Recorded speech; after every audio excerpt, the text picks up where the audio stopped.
My family drove away and left me alone at a roadside diner in the middle of a snowstorm. When I called my son, he sent me straight to voicemail. That was the moment I realized they had rehearsed leaving me behind long before that night. I remember staring through the diner window as the taillights disappeared into the white Vermont snow, growing smaller until they vanished completely behind the pine trees lining the highway. The coffee in front of me had already gone cold, but I kept my hands wrapped around the mug anyway because it gave me something steady to hold on to. At 68 years old, you learn how to recognize humiliation when it arrives quietly. It rarely announces itself loudly.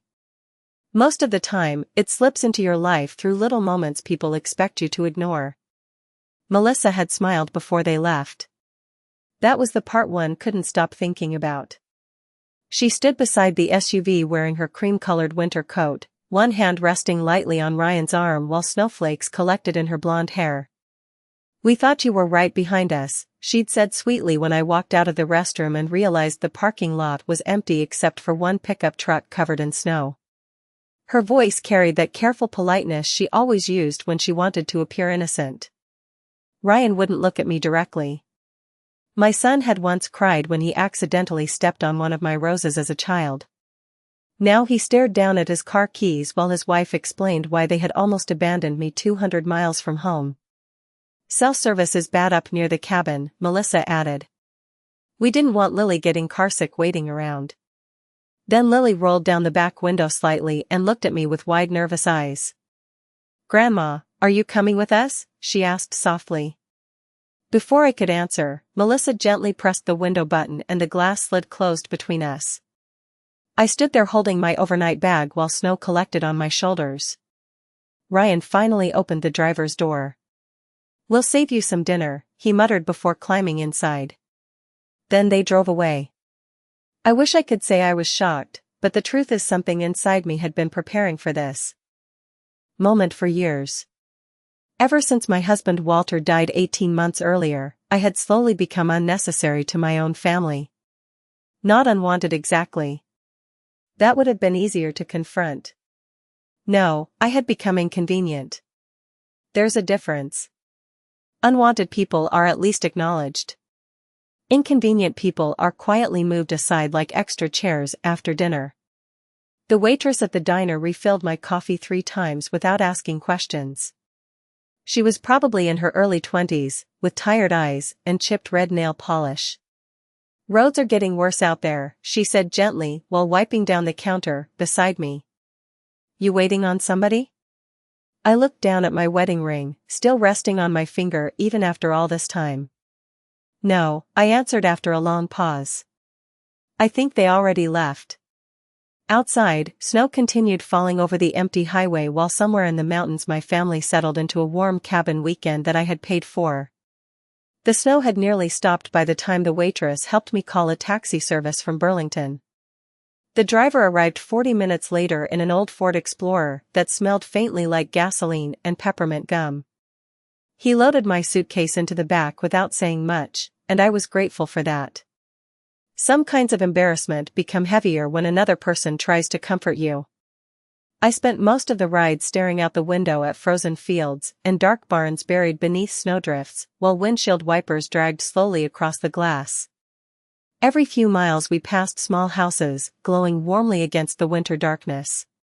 Christmas lights still hung from porches even though January had already begun. I kept thinking about how different those homes looked from the silence waiting for me at the cabin. Earlier that morning, I had packed homemade cranberry bread into separate containers for everyone because Ryan always liked extra slices for breakfast. Melissa preferred herbal tea before bed, so I had remembered to bring the chamomile blend she liked from the organic market near my neighborhood. Even after everything over the past year, I still moved through life trying to make things softer for the people around me. That habit is difficult to break after 40 years of motherhood. When we finally reached the mountain road leading toward the rental cabin, the driver slowed carefully over the icy curves. Warm golden light spilled from the windows ahead. I could already hear faint music and laughter before the car stopped completely. My family sounded happy. Happier than they had sounded around me in months. I paid the driver, thanked him quietly, and carried my suitcase through the snow alone. Nobody noticed when I stepped onto the porch. Through the large front window, I saw Melissa arranging wine glasses, while Ryan stood beside the stone fireplace talking to another couple from their neighborhood. Lily sat cross-legged on the rug wearing striped pajamas, coloring in a book with tiny markers spread around her knees. For a moment, I simply stood there watching them like a stranger looking into somebody else's life. Then I noticed something small that settled heavily in my chest. Near the front entrance sat rows of winter boots and coats for every guest. Melissa's beige coat. Ryan's black parka. Lily's tiny pink snow boots. Even the guests had designated slippers beside the door. But there was nothing for me. No space cleared. No extra pair waiting. It was such a small thing.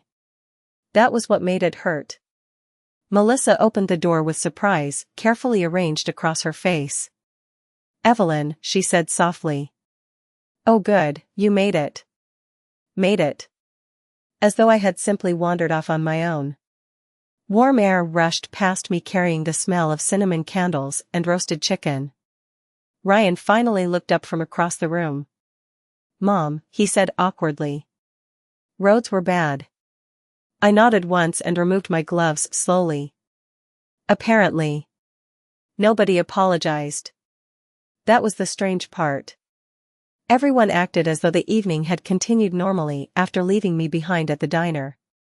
Melissa took my coat and hung it on a hook near the laundry room instead of with the others, by the fireplace. Another small thing. Another quiet message. During dinner, conversations flowed around me like water moving around a stone. Vacation plans. School schedules. A neighbor renovating his kitchen. Melissa laughed easily at everyone else's jokes while filling wine glasses without once asking whether I wanted more tea. At one point Lily started telling me about a snowman she wanted to build in the morning, but Melissa interrupted gently. "Do not talk with your mouth full, sweetheart." Lily lowered her eyes immediately. I looked down at my untouched plate and suddenly understood something that had been growing silently inside this family for a very long time. They had not forgotten me at that diner. They had simply become comfortable imagining life without me in it. I woke before sunrise the next morning because older bodies never fully adjust to unfamiliar beds. The room they gave me sat above the garage beside the water heater, small and cold despite the extra blankets folded at the foot of the mattress. At some point during the night, the heater had started making a soft clicking noise that echoed through the walls every few minutes. I lay there staring at the ceiling while pale winter light slowly appeared through the narrow window facing the woods. Downstairs, I could already hear movement. Cabinet doors opening. Coffee brewing. Laughter. Nobody came upstairs to check whether I was awake. Nobody knocked on the door. I dressed quietly in wool slacks and the blue sweater Walter had bought me years ago during a trip to Maine. He used to say the color made my eyes look younger. Funny how certain compliments survive longer than marriages, funerals, even entire versions of your life. When I walked downstairs, Melissa stood at the kitchen island arranging plates of scrambled eggs and toast onto the counter buffet style. She looked fresh and rested in cream-colored leggings and an oversized sweater that probably cost more than my monthly electric bill. Ryan sat near the fireplace scrolling through his phone while another couple drank coffee beside the windows overlooking the snow-covered mountains. Nobody stopped talking when I entered, but nobody included me either. It felt strangely practiced, like everyone had agreed on invisible rules before I arrived. "Morning," I said softly. Melissa glanced up briefly. "Oh good, you found your way down." Found my way down. As though I were a guest at a hotel instead of the woman who had paid nearly $6,000 for the entire weekend rental after Ryan insisted the family needed time together following Walter's death. I poured myself coffee from the stainless steel carafe and noticed there were only decorative mugs left near the cabinet. Everyone else had matching ceramic cups with painted snowflakes. Mine had tiny chips around the rim. Again, such a small thing. That was how Melissa operated. Never openly cruel. Never enough for Ryan to notice. Just small steady reminders that I no longer belonged naturally inside their world. Lily came running into the kitchen wearing flannel pajamas covered in little polar bears. The moment she saw me, her face brightened. "Grandma, come see the snow fort Dad is building." Before I could answer, Melissa gently touched her daughter's shoulder. "Sweetheart, let Grandma drink her coffee first. She gets tired easily in the mornings." The room grew quiet for half a second. Ryan never looked up from his phone. I stared into my coffee and suddenly remembered another morning almost 10 years earlier when Melissa first joined our family. She had stood beside me in my kitchen asking for my apple pie recipe while calling me Mom with that same warm voice she still used today. Back then I believed kindness naturally created loyalty. Age teaches you otherwise. Sometimes kindness only teaches people how much they can take from you before you finally notice. Later that morning everyone bundled into winter coats for a walk down to the frozen lake behind the property. Melissa handed snow boots to the guests. Ryan helped Lily zip her pink jacket. Nobody said anything to me until they were already opening the front door. "You probably do not want to walk all the way down there in this cold," Melissa said casually. "The hill is slippery." I looked past her toward the lake trail disappearing through the trees. Snow sparkled beneath the pale gray sky while distant laughter drifted across the property from neighboring cabins. I used to hike 5 miles every weekend with Walter before his heart gave out. Melissa knew that. "I will be fine," I answered quietly. Her smile tightened almost invisibly. "Of course," she replied. "I just worry about you sometimes." That was the moment I realized something chilling. Melissa had spent years carefully transforming concern into control, and everyone around her had slowly mistaken it for love. The walk down to the lake took nearly 20 minutes because fresh snow reached above our ankles in some places along the trail. Pine branches sagged heavily beneath layers of white, and every few feet Lily stopped to scoop snow into her mittens or point excitedly toward animal tracks crossing the path. Ryan walked ahead carrying a thermos while the other couple laughed beside him. Melissa stayed slightly behind with me the entire time. At first I thought it was because she wanted company. Then I realized she was monitoring my pace. "Careful there," she said softly whenever the trail narrowed. "That rock can be dangerous." A few minutes later she reached for my elbow while we stepped over a fallen branch. "Slow down a little," she murmured. "You do not want another fall at your age." I had not fallen once. Not that winter. Not the year before either. Yet she spoke with the calm certainty of someone repeating a familiar family truth. I started noticing how often she did that. Small comments planted carefully into conversations until they became accepted facts. Forgetful. Fragile. Easily confused. Tired.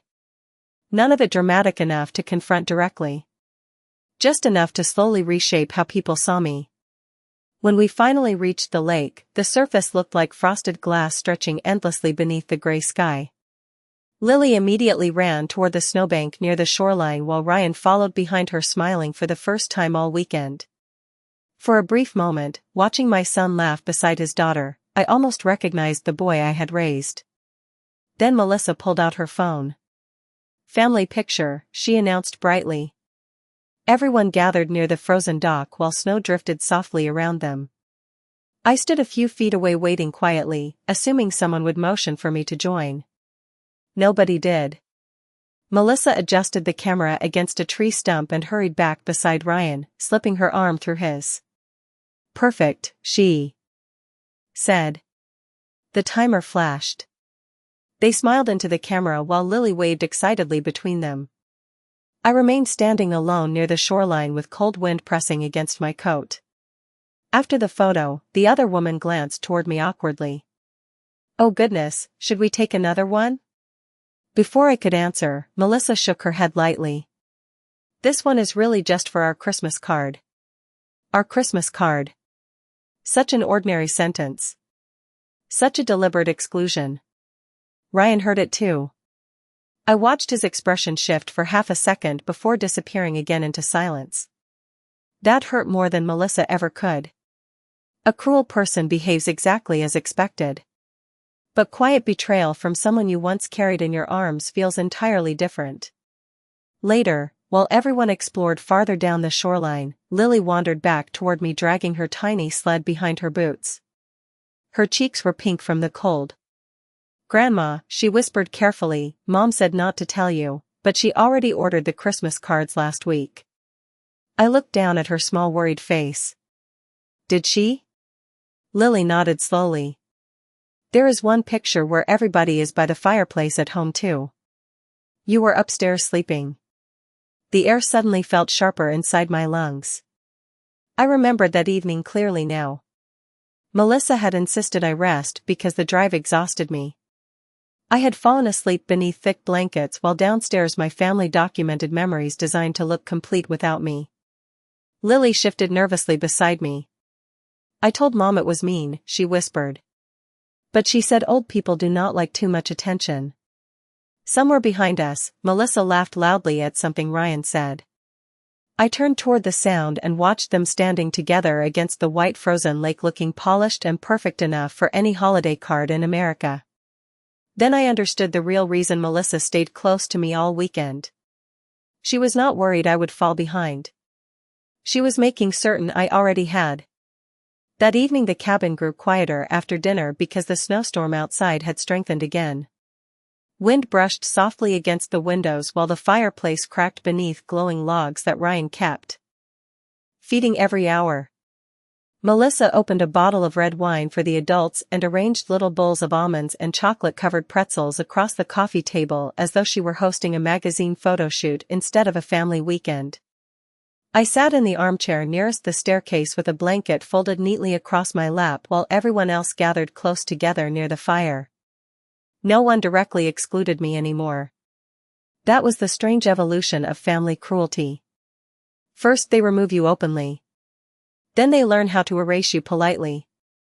Melissa passed wine glasses around the room before pausing near me. "Oh," she said lightly. "I almost forgot. Are you still taking that blood pressure medication?" The room fell quiet for half a second. "Yes," I answered carefully. "Then maybe tea would be safer tonight." She smiled gently while setting my mug onto the side table beside me. The conversation resumed immediately after that, but something had shifted. I noticed the other couple glancing toward me differently now. Slightly softer. Slightly cautious. As though I might suddenly become fragile in front of him. Melissa had done it again. She never attacked directly. She simply narrated me into weakness one comment at a time. Later Ryan started discussing property values near Burlington because one of his friends had recently sold a lake house for nearly $2 million. "Real estate is insane now," he said while staring into the fire. "Honestly, older people sitting on large homes should downsize while the market is hot." Melissa nodded slowly beside him. "Especially if maintenance becomes too difficult." Then she looked toward me with practiced concern. "Have you thought any more about selling your place, Evelyn?" There it was. Finally. Not the cruelty. The agenda underneath it. Walter and I had lived in our Connecticut home for 37 years. 4 bedrooms. White colonial. Maple trees lining the driveway. Every birthday candle, every Christmas morning, every hard season of our marriage still existed quietly inside those walls. After Walter passed, Melissa started mentioning smaller condos almost immediately. Places with elevators. Less upkeep. Less stress. At first I believed she cared about me. Now I understood she cared about proximity to the value of my house. "I like my home," I said softly. Melissa crossed her legs elegantly and tilted her head. "Of course. It is just that houses that size can become overwhelming eventually." Ryan finally looked up. "Mom, nobody is saying you cannot handle it. People only say that sentence when they have already begun discussing whether you can." I wrapped both hands around my tea and watched the fire carefully. Across the room Lily sat on the rug coloring quietly beneath a lamp. Every few minutes she glanced toward me with the worried expression children get when they sense tension adults pretend is not happening. Then Melissa laughed suddenly and changed the subject to ski resorts, letting the room breathe again. But the damage had already settled into the furniture beside us like smoke. Around 10 o'clock I excused myself and headed upstairs. As I reached the landing, I realized I had forgotten my phone downstairs beside the armchair. I turned back quietly before anyone noticed. Halfway down the staircase I heard Melissa speaking in a lower voice than usual. "She cannot stay in that house forever," she murmured. "The taxes alone are ridiculous." Ryan sighed heavily. "I know." "And honestly," Melissa continued, "the memory issues are getting worse." I stopped moving. The fire crackled softly below me. "She got confused at the diner yesterday," Melissa added. "She looked completely lost." My fingers tightened around the wooden railing. Ryan did not answer right away. That silence frightened me more than anything she had said all weekend. Because silence from the people who love you is where betrayal finally begins to sound reasonable. I did not sleep much after overhearing them downstairs. The wind rattled the cabin windows through most of the night while old pipes hummed softly inside the walls, but none of that kept me awake as much as Ryan's silence had. I kept replaying it over and over in my mind. Melissa speaking calmly about my memory. Ryan saying nothing. Sometimes betrayal arrives through words. Other times it arrives through the absence of them. Around 6 in the morning I gave up trying to sleep and quietly walked downstairs in my socks. The cabin was still dark except for the faint blue glow coming from the kitchen light above the stove. Someone had left a half-empty wine glass near the sink beside crumpled cocktail napkins and a cutting board scattered with cheese crumbs. The remains of everyone else's evening still lingered warmly in the room while I stood there feeling strangely invisible inside it. I started making coffee simply to give myself something ordinary to do. The familiar sound helped steady my hands. Walter always said grief made people reach for routines because routines reminded us who we were before life shifted beneath our feet. I missed him most during moments like that. Not the grand anniversaries or holidays. Just quiet mornings when the world felt slightly colder than it used to. As the coffee brewed, I noticed Lily sitting alone in the living room wrapped in a blanket almost too large for her small frame. The television flickered silently in front of her while snow continued falling outside the windows. "You are awake early," I whispered gently. She looked up immediately. I could not sleep. I carried my mug into the living room and sat beside her on the couch. For several minutes neither of us spoke. Lily traced tiny circles into the blanket with her fingers while the television played some cartoon neither of us was really watching. Finally she leaned closer to me. "Grandma," she whispered carefully, "are you moving away soon?" The question settled heavily between us. "Why would you ask that?" Lily lowered her eyes. "Mom and Dad talk about it a lot when they think I am upstairs." My chest tightened slowly. Children always hear more than adults realize. "What do they say?" She hesitated. Then quietly, almost guiltily, she answered. "Mom says your house is too big for one person and that Connecticut taxes are wasting family money." Family money. I stared toward the snow outside while something inside me became very still. Walter spent 43 years building his accounting firm from nothing. We survived layoffs, mortgage payments, years of clipping grocery coupons, years of sharing one car while Ryan was growing up. That house was never family money. It was our life. "Dad says maybe you would be happier somewhere easier," Lily continued softly. "Like one of those neighborhoods with golf carts." I almost smiled despite myself. Retirement communities. Melissa had probably already picked brochures. Lily shifted beside me and looked suddenly frightened. "Please do not tell Mom I told you." I touched her small hand gently. "I will not." At that moment footsteps sounded above us on the staircase. Lily instantly sat straighter and pulled the blanket closer around herself. Melissa entered the room wearing pale gray sweatpants and one of Ryan's oversized sweatshirts. Her expression changed slightly when she saw us sitting together alone. "There you are," she said brightly to Lily. "I wondered where you disappeared to." Then she looked at me. "You really should not be awake this early after traveling yesterday. Rest is important at your age." There it was again. Always the same careful framing. Fragile. Tired. Aging. Declining. Melissa moved through language the way some people move through chess games, always planning 3 steps ahead while pretending every move was harmless. She walked toward the kitchen and paused near the counter. "Oh," she said casually while opening the refrigerator.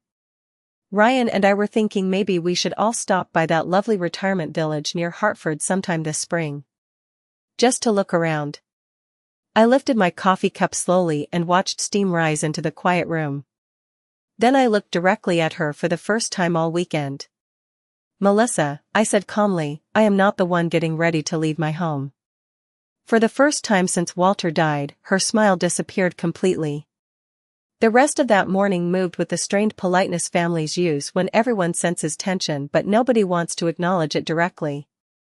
Melissa became unusually cheerful after breakfast, talking too brightly about local bakeries and scenic overlooks while loading plates into the dishwasher with sharp controlled movements. Ryan stayed mostly quiet. Every so often I caught him studying me from across the room like he was trying to calculate something he no longer fully understood. Around noon the snow finally stopped falling, leaving the mountains outside wrapped in heavy white silence. Melissa announced that everyone should drive into town for lunch and shopping before the roads froze again overnight. "There is a little antique store Lily loves," she said while slipping on her earrings near the hallway mirror. "It will be fun." I noticed she said everyone, but when coats started disappearing from hooks near the door, mine was missing again. I found it hanging alone beside the laundry room exactly where she had placed it the first night. Separate from the others. Separate from the family. By the time I finished buttoning my coat, everyone was already climbing into the SUV outside. Ryan stood beside the driver's door holding his keys. "Mom," he called out carefully, "you might be more comfortable staying here and resting." There it was again. Resting. As though exhaustion had become my entire identity. "I am perfectly capable of walking through an antique store," I replied calmly. Melissa laughed lightly from the passenger seat. "Nobody is saying you are not. But somebody always was." Lily slid over in the back seat to make room for me beside her. The drive into town took about 30 minutes along winding mountain roads lined with snow-covered fences and frozen creeks. The little Vermont town looked exactly like one of those Christmas movies Walter used to pretend he hated but secretly watched every winter anyway. Brick storefronts. Twinkling lights. Smoke curling from chimneys. Couples carrying shopping bags beneath old-fashioned street lamps. For a few moments I almost allowed myself to enjoy it. Then we entered the antique store. Melissa drifted naturally toward expensive furniture displays with the other couple while Ryan followed behind carrying coffee cups. I wandered slowly through aisles of old photographs, silverware, and dusty books stacked beneath soft yellow lights. Near the back corner of the store I stopped in front of a small oak writing desk almost identical to one Walter had owned years ago. My fingers brushed lightly across the wood surface while memories rose. Unexpectedly inside me. Walter sitting late at night balancing tax files. Reading glasses sliding down his nose. Jazz music playing softly from the kitchen radio. "That piece is beautiful, isn't it?" the shop owner said warmly beside me. "Solid oak. Built sometime in the 1940s. I smiled faintly. "My husband had one just like it." Before the woman could answer, Melissa's voice floated across the room. "Evelyn, there you are." She approached carrying a decorative porcelain lamp. "We have been looking everywhere." The shop owner smiled politely. "Your mother has lovely taste." Melissa's expression changed almost invisibly. Then she gave a soft laugh. "Oh, she is actually my mother-in-law." The woman nodded awkwardly. "Of course. I just assumed." Melissa touched my arm gently before the sentence could finish. People do that sometimes, she said sweetly. Evelyn looks older these days. Older these days. Such a strange sentence. Time itself apparently belonged to Melissa now. The shop owner's smile faded slightly while embarrassment crept quietly into the space between us. I looked down at the oak desk again and suddenly understood exactly what Melissa enjoyed most about humiliating me. It was never about money alone. It was about repositioning me. Reducing me. Making certain every room slowly adjusted itself around the idea that I was fading away. Later, while everyone waited in line at a cafe across the street, my phone vibrated quietly inside my coat pocket. A message from my attorney's office back in Connecticut appeared across the screen. Please call regarding updates to Walter Carter estate documents. Important. I stared at the message for several seconds while snow drifted softly outside the cafe windows. Then for the first time all weekend, I felt something inside me shift away from grief and toward clarity. The message from my attorney stayed in my mind the entire drive back to the cabin. Snowbanks blurred past the windows while Melissa chatted brightly about handmade candles she had bought downtown and Ryan kept both hands tight on the steering wheel. Every now and then Lily leaned against my shoulder in the back seat, half asleep beneath her pink knit hat.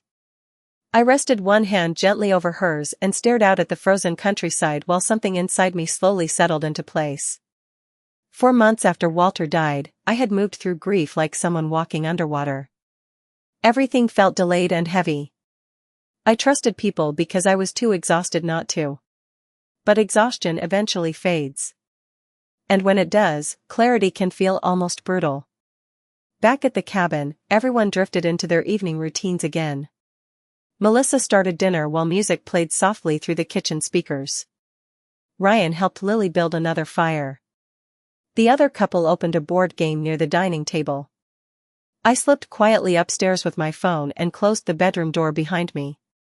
Outside the small window, snow rested thick across the pine trees while the last light of afternoon faded slowly into blue winter darkness. I called my attorney's office immediately. Walter's longtime attorney, Daniel Mercer, answered after the second ring.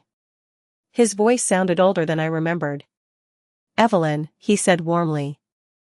I have been trying to reach you. I sat carefully on the edge of the bed. Your assistant mentioned updates regarding Walter's estate. Silence lingered briefly on the line before he spoke again. Your husband left additional instructions inside the trust documentation. They were not scheduled for review until this year. My fingers tightened slightly around the phone. Walter handled most financial matters during our marriage, though he always insisted I learn where important documents were kept. What kind of instructions? I asked quietly. Protective clauses, Daniel answered carefully. Regarding the house and asset transfers. My heartbeat slowed. Protective from whom? Another small silence. Then his voice softened. Walter was concerned there might eventually be pressure placed on you after his death. I closed my eyes. Downstairs I could faintly hear laughter rising from the living room below while the fire crackled warmly through the floorboards. Walter knew. Somehow, before he died, he had already seen the shape of what was coming. The house remains entirely under your control, Daniel continued. No sale can occur without your direct authorization. Additionally, the trust includes restrictions preventing indirect access through family transfers or assisted living arrangements. Assisted living arrangements. Even hearing the phrase made my stomach tighten. Melissa had not simply been planting ideas casually. She had been building towards something specific.